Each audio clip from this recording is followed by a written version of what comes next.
Bam!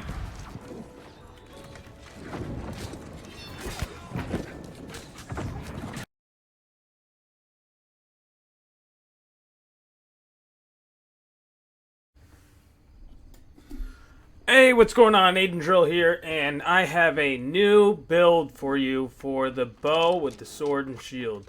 So when the Summer Medley Fair came out, they made some updates, and some of those were to the weapons that we play with. So with the bow, one thing that they did is they came out with a new ability, and that's going to be the explosion shot. So let's go ahead and take a look at that real fast. So, explosive arrow, fire an arrow that deals 50% weapon damage on a hit. Then explodes and impacts, dealing an additional 135% damage to all targets within a 2.5 meter radius.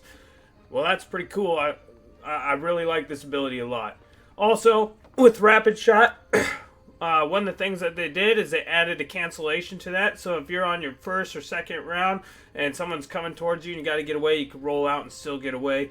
One of the nerfs that they added in, though, is with the penetrating shot, it doesn't have that, I guess you would call it a stagger when it hits someone now.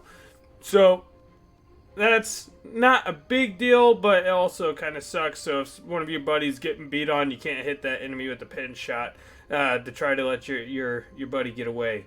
Also, with the sword and shield, one of the nerfs that they did with this, the leaping strike no longer staggers, but that was in a PTR, and what I've noticed since the actual update happened is the stagger is still there. And as you see, leap forward, dealing 150% weapon damage and staggering your target. It's still there. I did notice the effect isn't there as long, so they probably decreased the time. So you just got to be on it with that shield bash right after that stagger. Alright, so the build that we're going to be doing is going to be the penetrating shot, explosion shot, and poison shot. And this is mainly only for OPRs and for wars. Because now you're going to have dots. Because with this, as you can see, explosive arrow direct hits inflict burns, dealing 8% weapon damage every second for 10 seconds. So now you're going to have a burn effect. And then with poison shot, you're also going to have a poison. So both these are going to be two dots that are constantly clicking damage down on your enemy, on those enemies. So you got a poison and a burn on them. Also, what we're going to be going with is a creeping recurve, and that's going to be keen, keenly jagged, and chain nature. So now you got keenly jagged, which is also going to add a bleed effect to the enemy personnel. So you're going to have a lot of damage over time happening at once. So you're going to have your keenly jagged, bleeding them, your poison. They're going to be taking damage from that, and they're also going to be burning. And then you got your chain nature, and that's going to be basic attack, triggering a nature chain that bounces between close targets and deals 15% weapon damage for 2 seconds. So now you got a whole bunch of AoE abilities, damage over time abilities, hitting your enemies, so you're hitting a lot of personnel at the same time, and the one person that you're actually targeting, their health is just climbing down the ladder extremely fast. With that, as you can see, I got my fishing gear on, but with the bow, it's not going to change too much, but we're going to go with evasive tactics, closing in, dodge and weave, going 2 into poison shot, so poison shot and infected arrows, and then going archer speed, battle precision, and mark. In the hunter tree, we're going to go penetrating shot all the way down with blood-soaked arrows, deep strike, long arrow, long range, finishing shot, and then surprise attack with unbreakable focus, arrow range, and bullseye. And then you have explosive arrow and flame arrow. If you want to, you could go into contained detonation. I don't really like it too much. Its explosive damage increases 170% weapon damage, but decreases the explosion radius by 1.3 meters.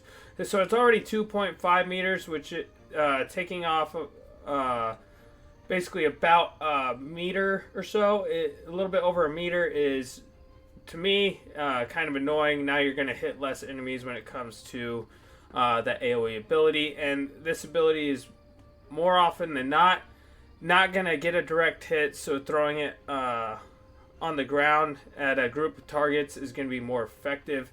unless you can actually get the hit on target. So you're going to obviously aim at your target, but trying to get the group around them at the same time. And then when we go back to sword and shield, again, it's not changing too much. I've just been playing around again with reverse stab and defiant stance.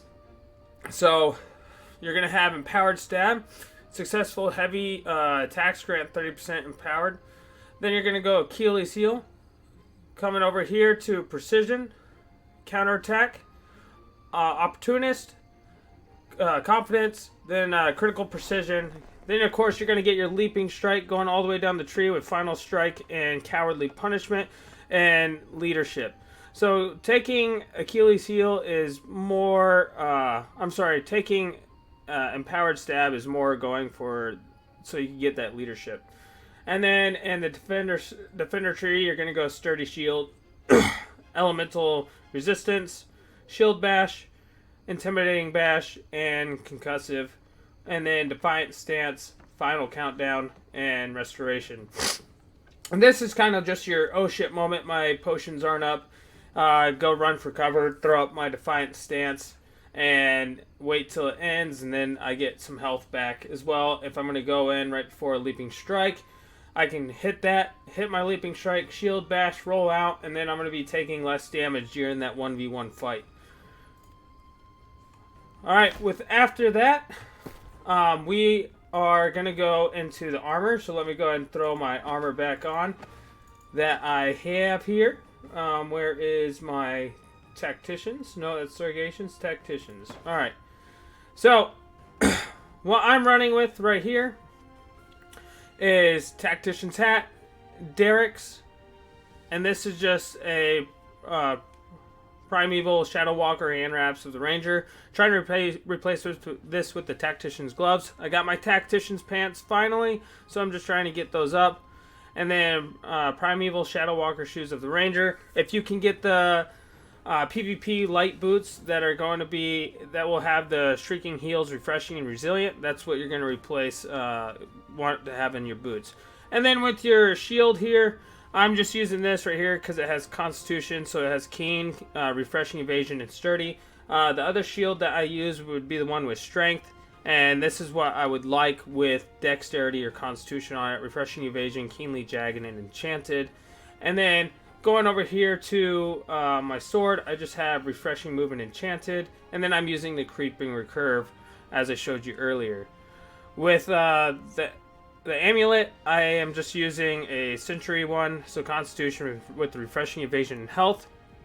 And then this, I'm just using a Ranger ring with Dexterity, Refreshing, Evasion, Thrust damage. I've been kind of playing around with throwing my other ring on, which is Refreshing, Evasion, and Poison. I feel like the thrust damage is more optimal. It has a more universal use, and you're going to be hitting with arrows more than you are with the poison. So thrust damage is probably going to be better. And then Garden's Earring, that comes from Genesis. If you could get it at a 600 drop, it'll have a third perk, and that third perk is going to be random. So Refreshing, Evasion, Nimble. Then if you get it at 600 drop, it'll have a third perk at random. And then we're going to go looking at the attributes. What I'm running here is 309 Dexterity and 200 Constitution. And of course, this is with food on, so you're running 160 Constitution. And then once all the items are at 625, my dexterity would be at 310. Now, this is going to be the build, and all you're going to be doing with this is leaping strike. Of course, before you go into the fight, throw on your defiant stance, leaping strike in, shield bash, roll out. Depending on what's up, I like to use explosive shot now. Get that burn on them. Immediately throw in a poison shot right at their feet. Now they have three. Now they're burning, bleeding, and they have a poison on them. And then trying to get that pen shot in as I'm fighting them. So that's going to be your combination when you are fighting personnel. And then more like a 1v1. And then if you're in a group fight, you're trying to throw that poison into groups. You're trying to throw that explosive shot into groups and focus a single target. And then, again, trying to hit the clumps with your pin shot, possibly hitting more targets at a time. Now with this build, I have been hit in the top 3 every single time that I've done an OPR. So this is more going to be your OPR build. But other than that, if you like this build and you want to hear more, go ahead, like, follow, subscribe, and I will dig more into this update and see if there's any other types of builds that we can make out of it. But as of right now, Aiden Drill out, and I'll see you next time.